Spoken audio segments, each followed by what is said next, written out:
En este vídeo vamos a hablar de la Inquisición y sobre todo nos vamos a centrar en la española. Cuando oímos la palabra Inquisición, inmediatamente pensamos en muertes, torturas, fanatismo, intolerancia, control y miedo. Estas características indudablemente existieron y por ello se ha tendido a explicar este fenómeno desde un punto de vista un tanto sensacionalista y muchas veces deformado. La Inquisición española o Tribunal del Santo Oficio fue una institución que se creó en 1478 por los reyes católicos para mantener la unidad religiosa dentro de sus reinos y luchar contra la apostasía y más tarde contra la herejía, es decir, contra cualquier desviación de la fe verdadera. Tuvo una vida de unos 350 años. A finales del siglo XVIII, la Inquisición entró en un periodo de decadencia, convirtiéndose en una antigualla que navegaba en contra de los vientos liberales que soplaban y finalmente murió de vejez en el siglo XIX. La institución inquisitorial, sin embargo, no es un invento español como mucha gente piensa, pero inevitablemente la gente la asocia con España. Esto tiene una explicación como veremos después y forma parte de la leyenda negra española. La Inquisición nace en Francia. El catarismo es la doctrina de los cátaros, o albigenses, llamados así por la ciudad de Albi, un movimiento religioso de carácter gnóstico que se extendió por Europa occidental a mediados del siglo X y logró arraigar hacia el siglo XII. Tenía influencias del maniqueísmo con sus dos fuerzas opuestas, el bien y el mal, representadas por la dualidad Jesús-Satanás. La Iglesia Católica consideró la doctrina de los cátaros como herética. Nace así la Inquisición medieval establecida en 1184 mediante bula papal, como un instrumento para acabar con la herejía cátara. Frente a la creciente influencia y extensión de los cátaros, la Iglesia terminó por invocar el apoyo de la Corona de Francia para lograr su erradicación violenta a partir de 1209 mediante la Cruzada Albigense. La Inquisición fracasó porque no dependía de una autoridad central, sino que era administrada por los obispos locales. Por ello, el Papa Gregorio IX creó en 1231 la Inquisición Pontificia o Inquisición Papal, dirigida por él mismo confiando la empresa a la Orden Mendicante de los Dominicos, fundada por Santo Domingo de Guzmán. La Inquisición Pontificia funcionó sobre todo en el sur de Francia y en el norte de Italia. En España existió en la Corona de Aragón, pero no en la de Castilla. ¿Cómo nació la Inquisición española? Remontémonos siglos atrás antes de que los reyes católicos creasen el Tribunal del Santo Oficio. Durante siglos en la Edad Media se había producido en los reinos de la península ibérica una convivencia relativamente pacífica, aunque no exenta de incidentes, entre cristianos, musulmanes y judíos. Los judíos eran un grupo minoritario.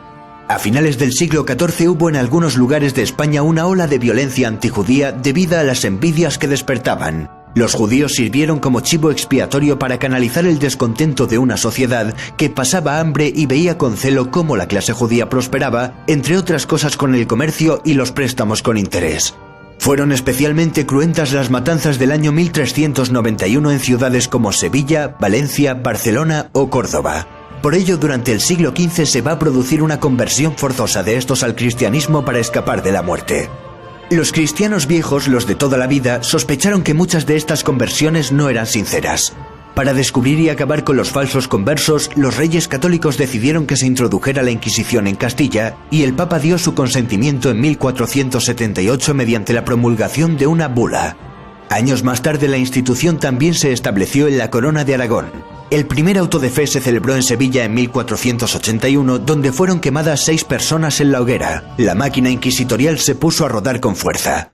Entre las víctimas del primer año estaba Diego Susón, un judeo converso que amasaba una gran fortuna y según un relato planeaba una sublevación contra el Santo Oficio. Naturalmente la fortuna de los supuestos judaizantes era confiscada y pasaba a manos de la Iglesia.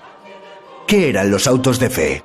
Un auto de fe era un acto público organizado por la Inquisición. Lo que comenzó como un acto religioso para expiar pecados y repartir justicia sin mucha pompa, acabó siendo un espectáculo popular más o menos parecido a una verbena o a una corrida de toros. Los autos de fe fueron ganando en solemnidad y duración. La gente acudía en tropel a verlos. También acabó acudiendo incluso el mismo rey. Hoy en día la Inquisición está muy mal vista, pero en esa época los autos de fe eran extraordinariamente populares, sobre todo en el siglo XVI.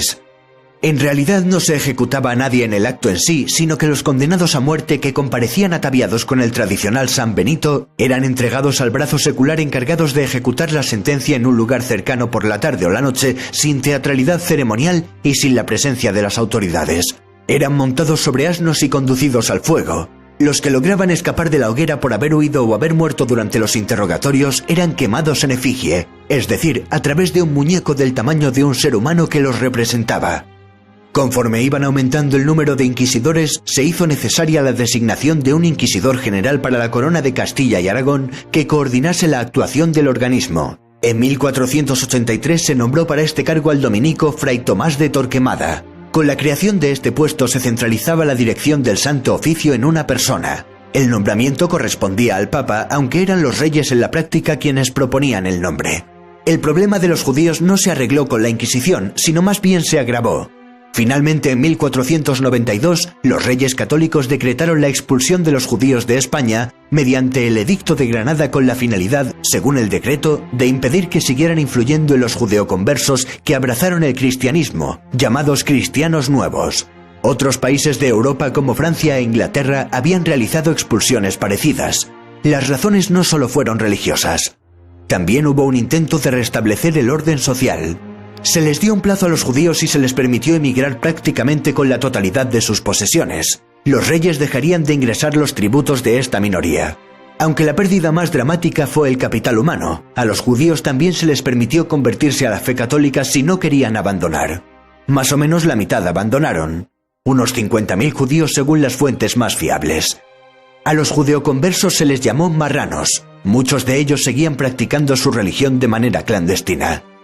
En los primeros años de vida del Santo Oficio, los inquisidores no prestaron atención a la herejía en general. Se interesaron especialmente en vigilar a los judeoconversos. Los musulmanes seguían gozando plenamente de libertad religiosa, pero por poco tiempo. Cuando los inquisidores llegaban a una ciudad, leían el Edicto de Fe, que era una larguísima relación de todas las creencias y conductas heréticas. A continuación se invitaba a los que habían cometido herejía a que se autodenunciasen o denunciasen a otros. Hasta el año 1500 hubo un periodo de gracia, un plazo de entre 30 o 40 días, durante el cual el hereje no sería castigado con penas severas.